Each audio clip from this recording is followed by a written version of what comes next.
రామోజీరావు గారు అబ్బాయి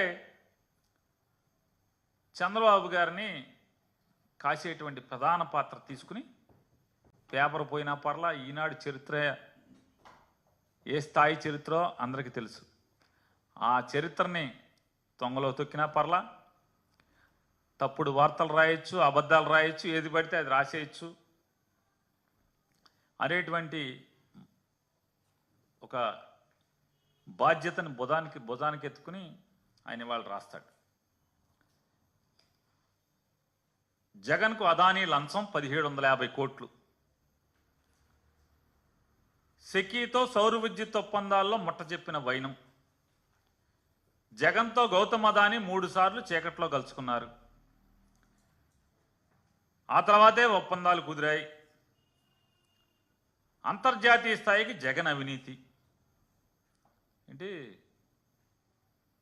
పుష్ప అంటే నేషనల్ కాదు ఇంటర్నేషనల్ అని ఈ మధ్య సినిమా వచ్చింది, అది కూడా రాశాడు రామోజీరావు గారు అబ్బాయి ఇవాళ పేపర్లో. గురువింద గిందలాగా అయిపోయారు రామోజీరావు గారు అబ్బాయి గారు. అసలు మీ ఫ్రెండు, మీ నాన్నగారి ఫ్రెండు, మీ ఫ్రెండు చంద్రబాబు నాయుడు ఎప్పుడో ఇంటర్నేషనల్, పుష్ప ఈ మధ్య వచ్చింది ఇంటర్నేషనల్. సింగపూర్ కథ మర్చిపోయామా? ఈశ్వరన్ కథ మర్చిపోయామా? సింగపూర్లో మలేషియాలో హోటళ్ళు మర్చిపోయామా? ఈశ్వరన్ జైల్లోకి వెళ్ళాడు తెలుసు కదా, తెలీదా? కనపడదు, వినపడదు.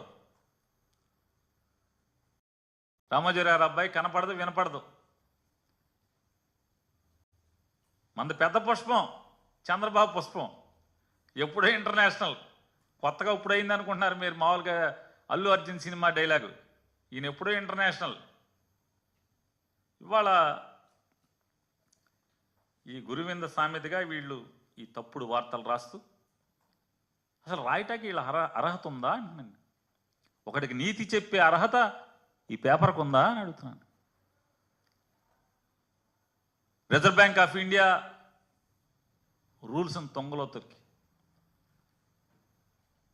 కేంద్ర ఆర్థిక శాఖ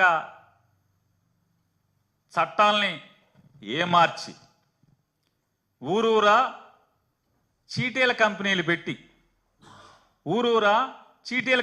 పెట్టి ఆ చీటీల కంపెనీల ముసుగులో